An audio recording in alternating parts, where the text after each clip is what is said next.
nous allons vous présenter le compte-rendu du TP numéro 17 qui s'intitule La mesure de la célérité des ultrasons dans l'air. Alors dans ce TP, nous disposons d'un émetteur d'ondes ultrasonores qui est relié à un GBF et de deux récepteurs qui sont reliés à un oscilloscope. Et donc dans ce TP, nous allons procéder à différentes mesures afin de mettre en avant différents phénomènes ondulatoires comme la dispersion dans l'air, la propagation, et nous réaliserons également par exemple une mesure de la célérité. Donc en premier lieu, on va s'intéresser à l'avance ou le retard de la phase. Donc pour cela, notre expérience, on va placer les deux capteurs à la même distance de l'émetteur, puis on va éloigner un des deux. Donc dans cette expérience, on va tout d'abord placer les deux capteurs à la même distance de l'émetteur. Ensuite, on va éloigner un des deux capteurs de l'émetteur et on va étudier comment le signal agit en fonction de ça.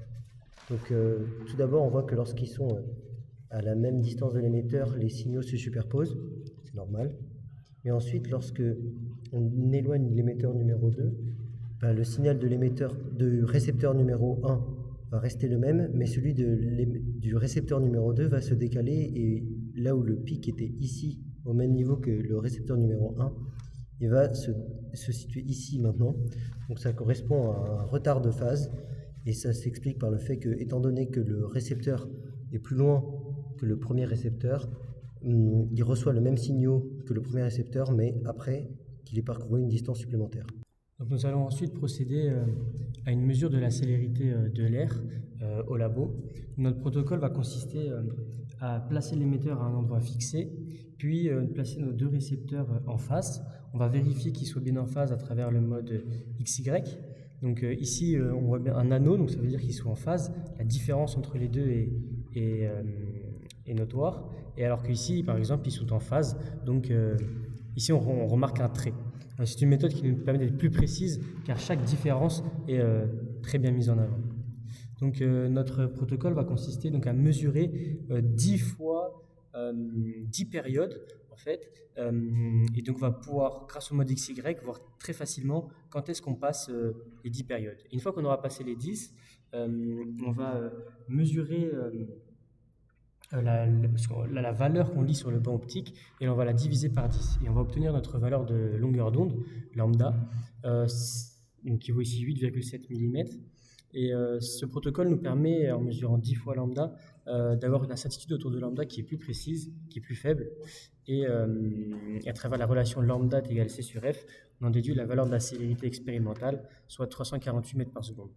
Et ensuite on peut comparer avec la valeur théorique qui nous est donnée par une relation.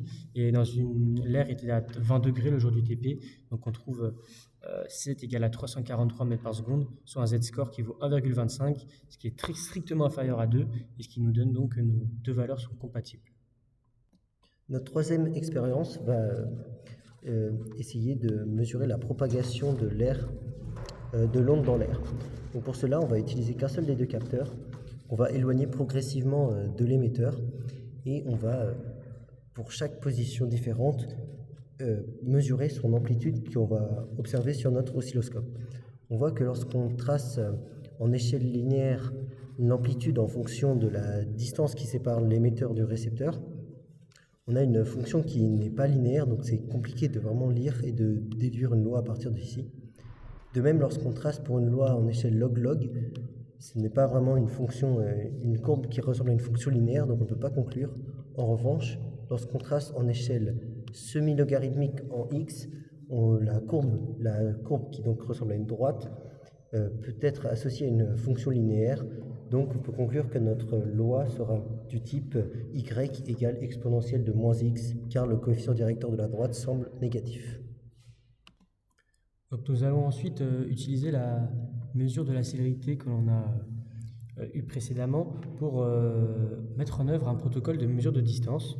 Donc on va fixer un récepteur à une position précise et on va décaler le second récepteur donc d'une distance delta L, et on va envoyer par le GBF, par l'émetteur, des salves d'ultrasons.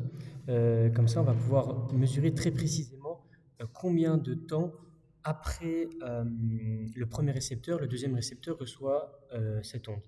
Et sur l'oscilloscope, on mesure donc ici précisément 340 microsecondes, donc avec ce qui nous donne une mesure de distance de 11,66 cm. Et sur le banc, on lit une différence d'environ 11,75 cm avec les incertitudes associées. On peut calculer l'écart normalisé qui vaut 0,3, ce qui est très faible. Donc cette méthode est assez efficace. Et ce qui nous dit donc que nos deux valeurs sont compatibles. On a ici procédé, juste pour le dire, à une incertitude de type B, puisqu'on n'avait procédé qu'à une seule mesure.